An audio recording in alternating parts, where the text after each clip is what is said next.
Let's do a whacked lemon drop. A limone drop. What? Who likes lemon drops? All right, this would be a good time. Well, okay, sure, no. So let's go ahead, and that's lemon juice there? Yes, sir. Great. Is this cocktail shaken or stirred? Tell me what's in it. Lemon. First of all, my label should always be facing the guests. Labels always out to the guests. Always out to the guests. Okay? Label should always be facing the guests. How much lemon? 1 ounce of fresh lemon juice. 1 ounce fresh lemon juice. Okay, what's next? 1.5 ounces of Demerara syrup. Demerara. Okay, do we have Demerara? Yes, sir. It's right here. Excellent. Well done. Bravo. Woo! That's 2 to 1 Demerara. Yeah, so I'm going to use half as much. I'm going to use half as much because we may have to balance this out. We may have to add some more lemon juice to figure it out. You'd like it to have that simple syrup consistency? I would, but let's make this cocktail and go from there. Let's see how it goes. Okay, what's next? By the way, only for speed. I want to, if you're pouring honey, you're like going, and then you have to clean out the jigger because it's all sticky with honey. Tarragon? Tarragon. We have fresh tarragon? Well, no. I think. First, we would do yellow chartreuse, right? Yellow chartreuse. Okay, fine. So let's talk about yellow chartreuse. That's like, isn't that, in yellow chartreuse, the monks in early 1600s it's like live a long life? Yeah, there's like an herbal kind of liqueur. There's like green and there's yellow. And there's 2 monks that only 2 monks know the recipes. They can't like travel on the same plane or anything like It's that. like live a long life. There's 3 now. Okay, either. There's always 3. Yeah. There's 3. That's Tanqueray 10 has 2 guys, but Okay. So here's the deal. This is a liqueur made by Trappist monks since the year 1605. And they were originally in an abbey just outside of Grenoble, France, in the south part of France, north of Provence, which is where Nice and the French Riviera is. The Trappist monks made this liqueur. They make it a green version and a yellow version.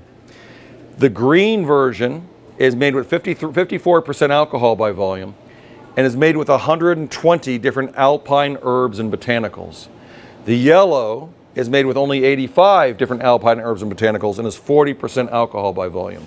With the lemon, I wanted to use the yellow chartreuse because yellow to yellow. The green, have you ever seen green chartreuse before? Chartreuse is the only spirit in the world to have a color named after it. In 1605, they made this funky, weird green liqueur. You're like, what color of green is that? It's not emerald green, it's not forest green, it's not army drab. What is that? It is chartreuse. Okay? And since 1605 to this date, at any point in time, only 3 monks know the entire recipe. Of course, the entire abbey, they make money by selling this stuff. They've taken a vow of silence because I asked them what was in it. They wouldn't tell me. The entire abbey pretty much knows all the ingredients, but the exact recipe, the exact proportion, only 3 guys know. And when one of them dies, another one, an apprentice, is right there to fill in the void. And the 3 of them are never allowed to be at the same place at the same time. Because Isn't it also like kind of different like every year because like the different kind of spices they use? They like do it by hand. They don't. Like, yes. Well, the recipe is the recipe is the recipe, and so the proportions. So it's a secret. They don't open it up, so nobody quite knows. I think it's pretty consistent from year to year, but there's no question that every spirit changes slowly over time. Just because if I use this much oregano, and I source that oregano from a different place, or over time the soil gets it changes, the terroir changes. The environment changes. There's so many X factors. I'm sure this doesn't quite taste like what it did in 1605. There's a big market for vintage spirits, people buying spirits from 30, 40, 50, 60, 70, 120 years ago and using those into cocktails. And they charge a premium for them because once that's gone, it's gone forever. And people, they don't taste quite the same as they do here. They don't really age in the, well, it's a whole nother conversation. Depends on whether it was aged in oak and all kinds of stuff. All right, so I got my cocktail here. How much chartreuse are we putting in there? Wait, do we have the tarragon? You got that? Okay. Quarter ounce of chartreuse. Okay, before I add the booze, I've added my mixers.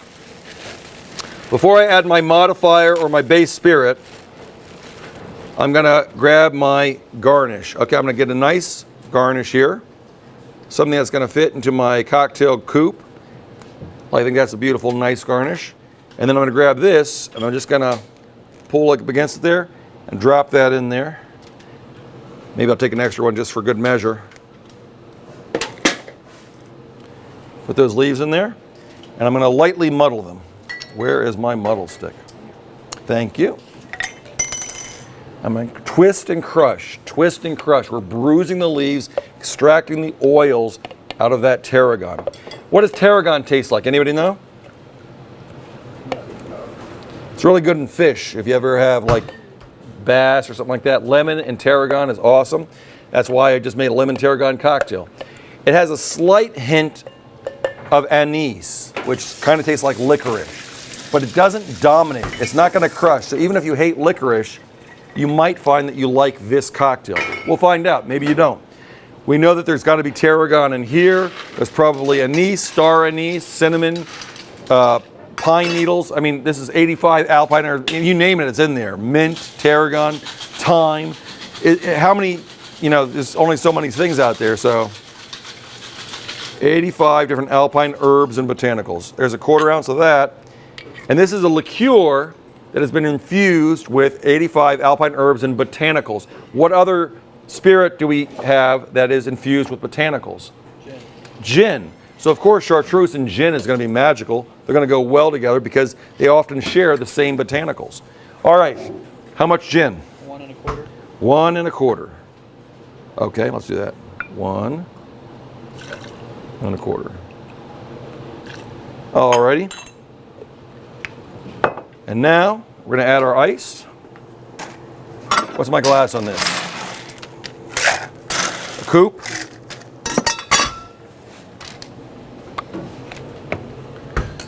Thank you, good sir.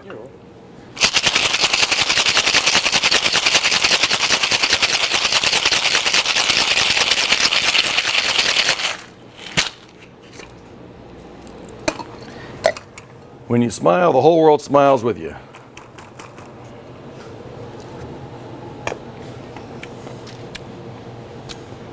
Good. Probably use a tiny bit more acidity, but not much. A little acidity goes a long way. So,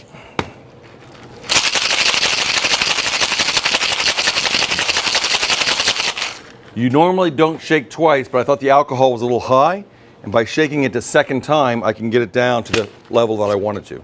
You normally make your one adjustment and tumble roll just to mix it throughout and get it in the glass. So now I'm going to go ahead and double strain. Getting all those little ice chips out of there. The proportions on this you can see are a little bit low, and that's because we used half the Demerara sugar. And I still needed to add some more acidity to it.